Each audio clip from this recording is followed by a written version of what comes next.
That's why we are talking about it today. Let's do a quick recap of the things that you do need to be a solo staker at the moment. First of all, you need huge bunch of capital. To be precise, at least 32 ETH. Then you need hardware. Then you need to cover operational costs. Then you need pretty significant DevOps skills to maintain all this software and complexity. And the last but not the least, you need luck. You need to be lucky enough to get this huge, juicy MEV, because otherwise you will be upset and your incomes wouldn't be that great. And it all looks pretty huge and complicated. So let's make solo staking simple. Again, it is really complicated to be a solo staker at the moment, but it is by far the best way to improve Ethereum decentralization. That's why the main goal of Lido Community Staking Initiative is to make staking simple and more accessible for anyone. But how we can make it simple? What we need to do for it? And at this point, you are probably thinking, okay, I'm hearing a talk from Lido about some product. And these huge protocols, they just make unilateral decisions. They don't care about opinions of community. They just throw a product on a market and you either take it or you go away. Let's find out why it is not so. To be precise, any decision, any significant change in Lido and Ethereum protocol is made through the following process. So the first comes the proposal, prepared either by Lido contributors or basically anyone in the community. Then the proposal is revealed to public, and there is a public discussion. Anyone, both LDO holders and just participants of community, can share its opinion, and then we move back to proposal to refine and improve it. And the process goes on until there is an alignment between community, LDO holders, and the authors of the proposal. And after that, we can move to implementation. So now, guys, it is time to reveal the proposal. We are at the first stage, and then we expect public discussion. Introducing Community Staking Module, also known as CSM, a staking router module made for community stakers, by community stakers, and staking fans, with the key feature for sure being permissionless entry. But you might ask, are you guys staking community? What do you mean by that? Actually, term community stakers was introduced not only by Lido, but many participants of Ethereum ecosystem. And it is a bit broader term than just solo stakers, because it includes not only individuals, but groups of people running Ethereum validators, being aligned with Ethereum goals, and what is, I think, the most important, with the main motivation being not financial. Because if your motivation is, first of all, financial, you will end up as a professional node operator, and that's great, but that's the other case. And when we talk about community stakers, we see these groups or individuals being aligned with Ethereum and being motivated, first of all, not financially. To achieve outlined goals to make solo staking simple and accessible, it is proposed to focus on these three key values of Community Staking Module, with the first one being reduce barriers to entry. At the moment, again, it is extremely hard to be solo staker with all this capital and other stuff. The second key value is to improve Ethereum resilience. The more independent actors are in Ethereum network, I would like to put a special emphasis here, not in Lido, but in Ethereum network in general, the more secure and decentralized Ethereum network is. And for sure, we want to make solo staking more profitable. Even though we see community stakers being not financially motivated, at the end of the day, we all need to pay bills. So if we can make it more profitable, then let's make it more profitable. And let's dive deeper into the list of key design and cool features to get you a bit more understanding of what we are proposing today. Let's start with design, and here I want to focus on 5 main aspects. The first one being nonlinear bond, integrations, permissionless entry, first in, first out stake allocation queue, and performance oracle. For sure, we start with permissionless entry. And there's nothing to add here. It will be permissionless. Anyone would be able to use CSM. Let's move on. Integrations. This is a key part because when you develop a protocol or a part of a staking protocol, it is mostly on-chain things and off-chain tooling. But what you need to do also is client side, is hardware and software used by validators itself. And despite trying to invent yet another bicycle or create yet another software for validator preparation, we propose to do integrations with well-known solutions, both hardware and software, so that it will be as easy as set it all in 3 clicks using your preferred existing solution, and then just join Lido. The next cool feature or great design feature that I want to talk about is nonlinear bond. According to research of Lido contributors, at the moment, currently, right now, bond values from 4 ETH to 2 ETH seems to be sufficient to cover different grades of risks.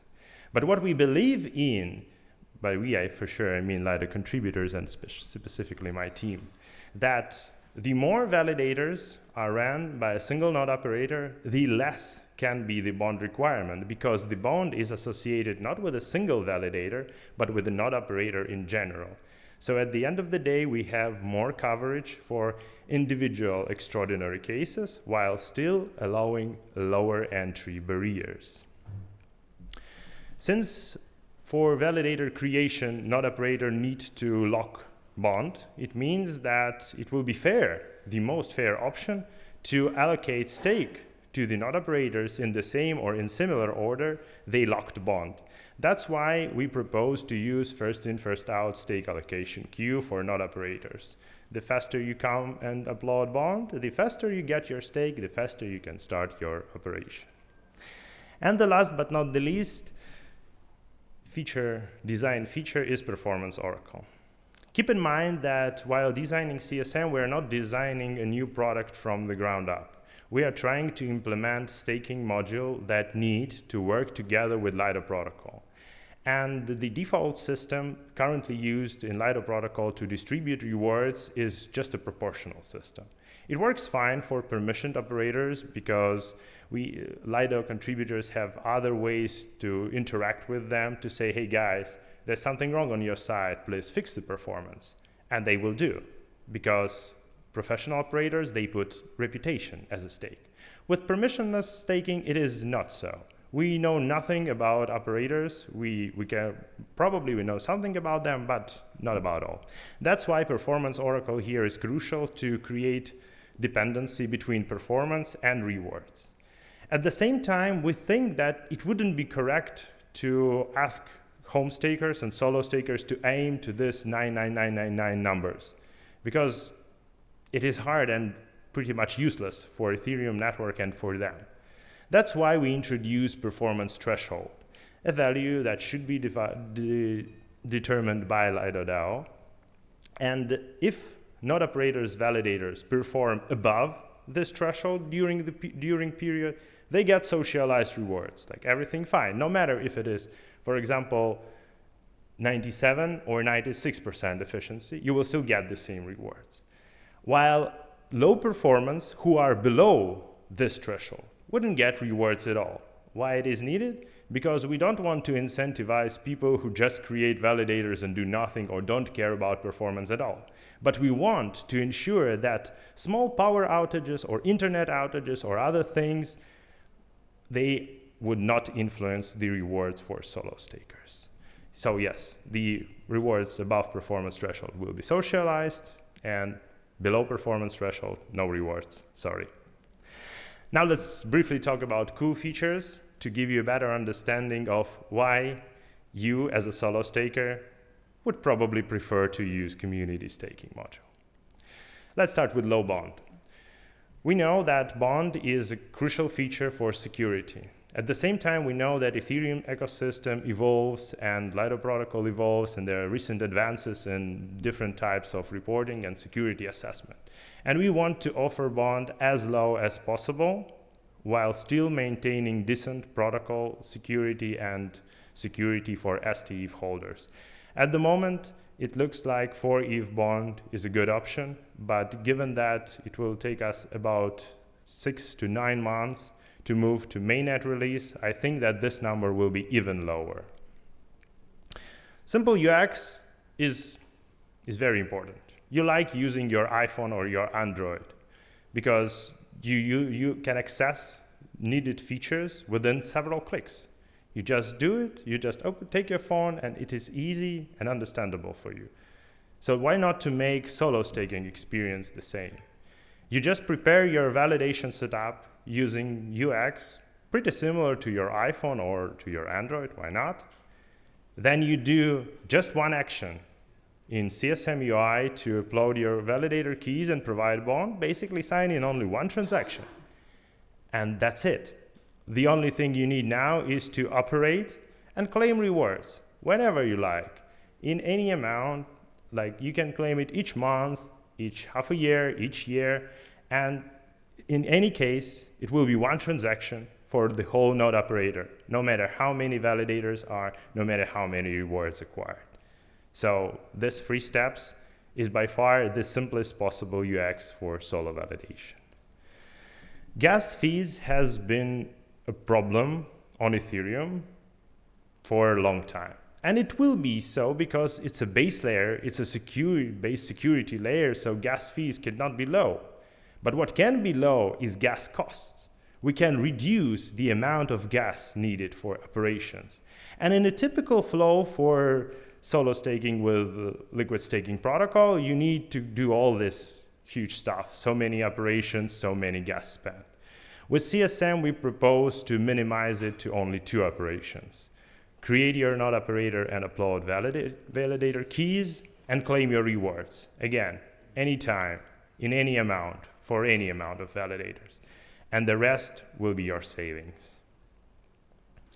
Let's talk about MEV.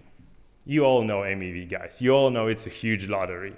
And that's the typical graph. I would say it's optimistic graph of MEV rewards per one validator. Most of the time, MEV wouldn't be that large. But from time to time, it can be enormously huge. And given that a single validator within the current state of Ethereum will most likely produce from 1 to 3 blocks a year, it's always a matter of chance if this 3 or 2 blocks within the whole year will be lucky, and you will be lucky enough to get this huge MEV. And the worst case here is if you are not. If you are running validator for a year, for 2 years, and you were never lucky to get this huge MEV spike. With CSM, the situation again will be totally different. There would be no spikes and no pitfalls. Why? Because by design of Lido protocol itself, MEV is smoothened across all Lido validators. And given the size of the number of Lido validators, you can be confident that in most cases, you will benefit from these huge MEV spikes. Because no matter if it is your validator or any other Lido validator, this MEV will be evenly smoothened between Lido validators and STETH holders. And the last thing I want to share about cool features of CSM is that there wouldn't be any tokens involved except for ETH. No LDO, no special LP tokens or any other tokens. When you validate Ethereum, you need to provide Ethereum as the collateral, ETH as the collateral. And if you use LST protocol as a supplementary tool, we see no reasons to ask for something else except for the base collateral. And what is more important, that your rewards will also have form, not of ETH directly, but most likely of STETH, which is 1-to-1 ratio with ETH, and just keep in mind that Lido is the only protocol to offer permissionless withdrawals in any amount. So you can even claim your rewards as a withdrawal in FT if you want, if you don't want to deal with STETH. But another cool feature of rewards being acquired as STETH is that you can not claim your rewards for a year, and don't be afraid that your rewards are just sitting here and doing nothing. Since it will be STETH, your rewards will acquire additional rewards. So We used to call it compounding. And that was basically it about design. Now let's take a look at the timeline, what we expect in case of, for sure, DAO and community approval. At the moment, we are at development, architecture, and prototyping stage. In case of DAO and community approval, we can move on to audits at the first part of 2024. In Q2, Q3, we aim to launch testnet, and you guys are all invited because, again, it's permissionless. And by the end of 2024, we are aiming to propose the module to be launched on a mainnet. To keep track of all the things happening, to get recent updates, and to make sure you will be the one to participate in testnet, get help and support, please join Lido CS Community today. Make sure that you also already visited, or if not, make sure to visit Lido booth.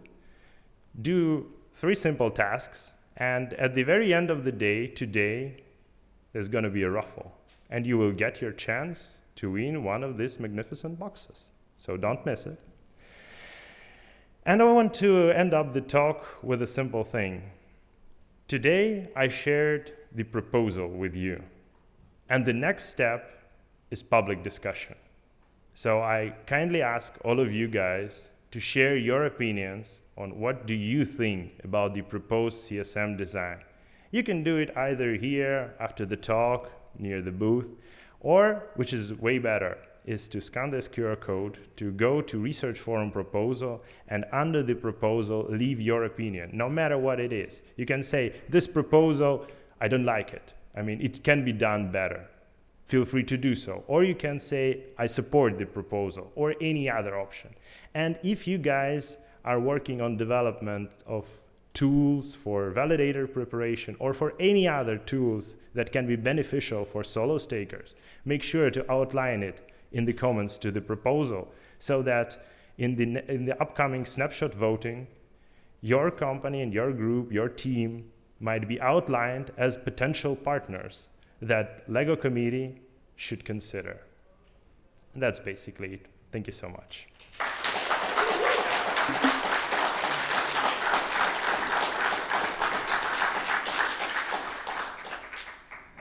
Questions? Hey, great talk, Dmitry. Can you maybe just zoom out and clarify how is this different than what Will was talking about with the DVT stuff? Is that a separate module? Are we talking about separate modules within Lido now? Yes, exactly. So it is important to speak about, to define 2 terms. Community staking initiative in general includes permissionless staking, DVT, and any other options for community stakers to participate. Community staking module in particular, this is the permissionless module, yet another module for Lido for staking router that will be mostly focused on solo participation with bond. And there are 2 reasons to even think about this module. With the first one being to offer more options for participants, because some participants might say, okay, DVT is great, but I would rather run validator on my own. And they should have option to enter Lido. And the second option is that at the moment, currently, we think that this module is the simplest one across the whole community staking initiative, except for simple DVT that will definitely go live on mainnet. I think that it will go live on mainnet way earlier. That this module can be implemented sooner than full-featured DVT modules. And even when full-featured DVT modules are implemented, it will be just a variety of options for community stakers for them to choose. Either they want to use DVT, if they want, which technology they want to use, and if they want to be solo, to stay solo, they should have this option. So that's the main goal of this module.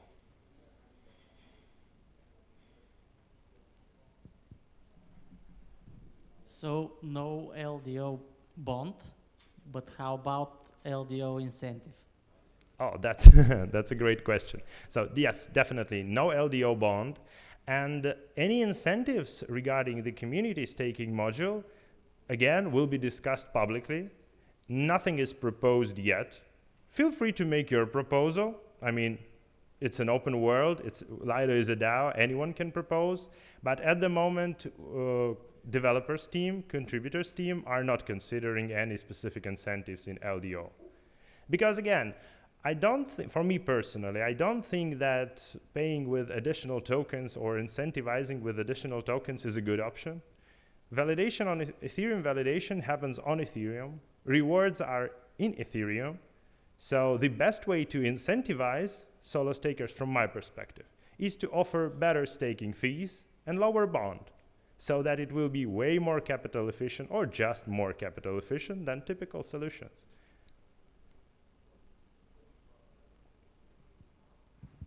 This might be an obvious question, but when the node operator brings a bond, they'll get STETH for that bond, right? It depends on the actual implementation. We are currently discussing several options. What I can confidently say is that bond will definitely be staked, but I cannot say for sure in which form it will be. The simplest option, yes, is to convert it into STETH and store it on the CSM contract, while there still might be other options like re-architecture of the core protocol to introduce bond feature on a protocol level. In this case, bond will still be staked but wouldn't be represented as regular STE, so it will be more complicated mathematics around it. Stay tuned for updates and share your opinion, what you think the best. Again, in the proposal, this topic is briefly discussed. And can you maybe just comment on like what you think the biggest, like why should a solo community node operator go with this as opposed to a rocket pool? Is it mainly the lower bond? Is it the MEV smoothing? Is it all of the above? I would say all the above. And I wouldn't say that node operator should obviously not choose rocket pool. I would say that node operator should consider possible options and make an informed decision on which options he finds the best, which is more comfortable for him. From our side, we want to focus on simple UX, low entry barriers, and relatively profitable economics of a module. So that's the main features. Okay, thank you. If there are more questions, you can ask Dmitry in the hallways while we get ready for the next speaker. Let's thank Dmitry again.